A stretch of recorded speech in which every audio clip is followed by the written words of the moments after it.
Hello, I'm Chris Williams from Read Comics They're Bad For You, the name of my YouTube channel. Or if you're watching this on BitChute, the name of my BitChute channel is Comic Freak. Today we're going to be talking about George Lucas again and how, well, Disney screwed him over. Will Kevin Feige's Star Wars film spell the end for George Lucas's era?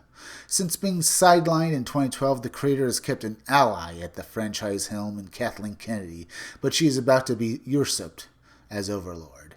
I wouldn't say they're friends anymore. More like, arch enemies? Well, I guess so. I hope they're arch enemies because I don't like Kathleen Kennedy, and I certainly don't like Kevin Feige either, even though he has given us the MCU movies, most of which have been bland and, well, mediocre at best. But here we're going to be talking about how, they've gotten tired of Kathleen Kennedy pushing her agendas and basically putting, her agendas over profit in the Disney movies. So Disney's going to replace her with Kevin Feige, someone they know who can get it done and bring home the bacon, as I've said before in other videos. But it's time to read this article and see what they have to badmouth George Lucas about this time. It was never going to be easy for George Lucas to walk away from Star Wars. There is an amusing scene in The Force Awakens in which Pepe Young Gun, Finn John Boyega, suggests using Jedi annex to break into a First Order base only to be told that by an incredulous Han Solo that's not how the Force works. We can easily imagine a similar look of disgust from Lucas when he found out that Disney wasn't planning to use any of his madcap ideas for its new trilogy of films. Following his sale of Lucasfilm and all rights to Star Wars to the Mouse House 7 years ago, when you create the world's most popular fantasy saga from the ground up with a little bit of help from Akira Kurosawa, only to see the fans turn against it and the people you sold it to bring in younger, fresher talent to take charge, it must be hard to accept. Disney chairman and CEO Bob Iger reveals in his new autobiography that George was kept largely in the dark about plans for 2015's The Force Awakens. It's most likely imagined right up to the last minute that the studio would be using his own ideas for the film. The saga's creator had provided a story concept for 3 new movies as part of his deal with the studio. It was only at the briefing ahead of The Force Awakens entering production that Lucas discovered Abrams and screenwriter Michael Arndt would in fact be working from their own treatment. See, we can see Bob Iger trying to say he didn't do anything wrong. He just screwed over George Lucas in the nicest way possible. Yes, I imagine being rimmed as nice a way as possible isn't rape. Oh yes, it is rape, you lousy jerk. Oh, but because Bob Iger used such innocent and nice-sounding words, I shouldn't be critical of him, right? His entire wording is just bull, and I just don't like it. It's just trying to spin it in his favor. George knew we weren't contractually bound to anything, but he thought that our buying the story treatments was a tacit promise that we'd follow them, and he was disappointed that his story was being discarded. Iger writes, "I'd been so careful since our first conversation not to mislead him in any way, and I didn't think I had now, but I could have handled it better. I should have prepared him for the meeting with JJ and Michael, and told him about our conversations that we felt it was better to go in another direction. I could have talked through this with him and possibly avoided angering him, but not surprising him. Now, in this first meeting with him about the future of Star Wars, George felt betrayed, and while this whole process would never have been easy for him, we'd gone off to an unnecessarily rocky start." Oh, look at the sly and scummy way he screwed over George Lucas. You just want to punch Bob Iger in the face.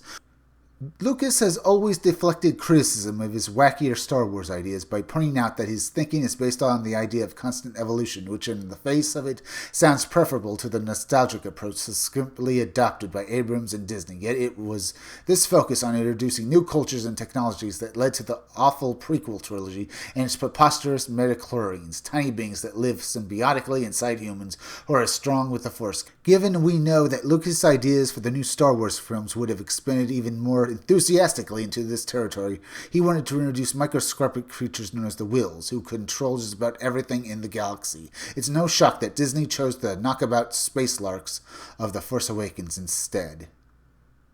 See here, they're just going back to old arguments that George Lucas ruined the Star Wars movies with the inclusion of midichlorians. I honestly never liked them, but they're certainly far better than what they're doing with Star Wars now, and most certainly better than what they'll do with Star Wars going forward.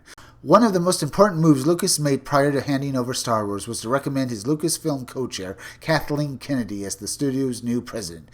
A position she still holds, Kennedy has taken an occasionally ruthless approach to the saga, hiring and firing at will in order to ensure it stays on course. She brought in the excellent Rian Johnson, who wasn't afraid to throw the cat among the pigeons with the surprisingly radical latest entry, The Last Jedi, but she also fired both Colin Trevorrow, who had been working with The Rise of Skywalker in the Lego movies, Phil Lord and Christopher Miller, who were overseeing Solo, a Star Wars story.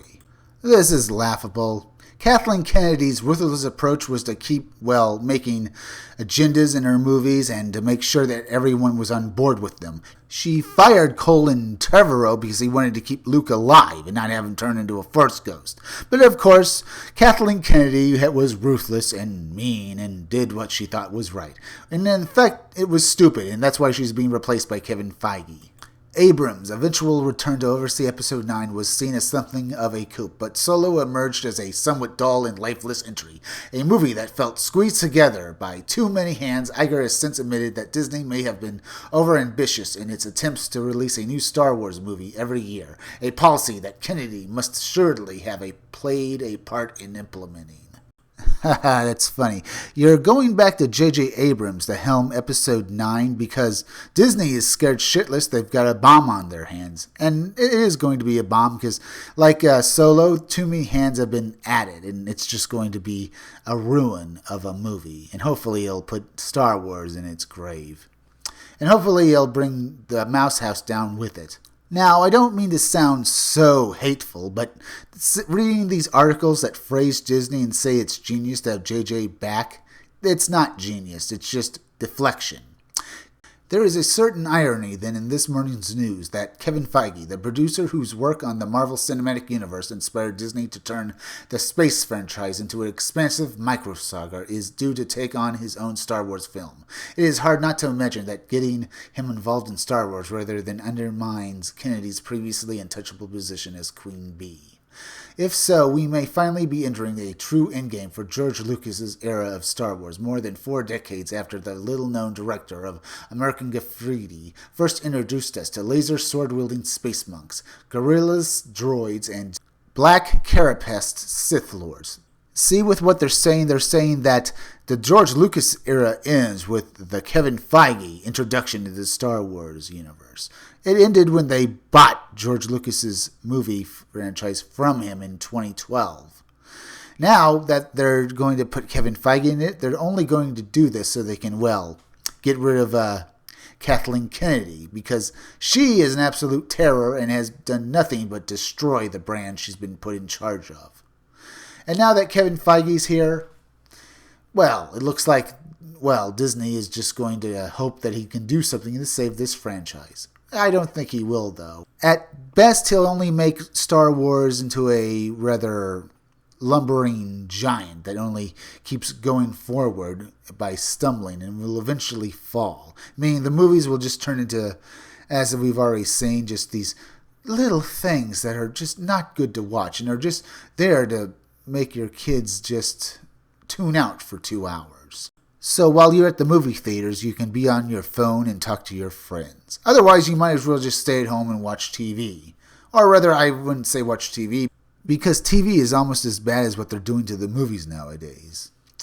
It's a shame to see that all these franchises get torn out and be made from good movies that you can watch with your friends and family to these things that come every year and you're expected to go and enjoy them when they're not really enjoyable at all.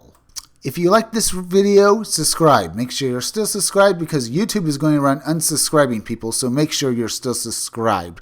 If you're watching my videos but you haven't subscribed, please subscribe to me. Subscribe to my YouTube channel, Read Comics, They're Bad For You. Then go over to BitChute and subscribe to my BitChute channel. Hit that bell for notifications, hit that like button, and leave some comments down below. And could you please share this video, share it on Twitter and share it on Facebook, share it anywhere you think it would do the most good, because YouTube is also not going around promoting their creators' videos anymore, and it would really help me if you could please share this video.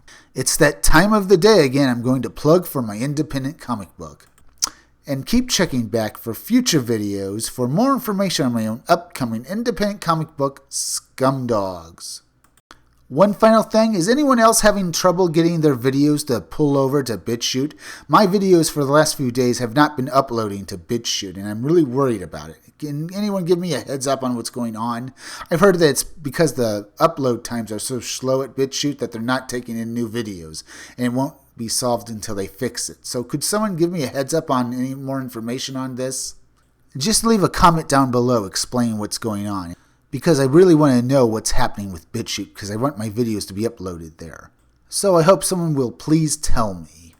Time to finish this video, so I'm Chris Williams, and I'll be back again tomorrow with another video or review.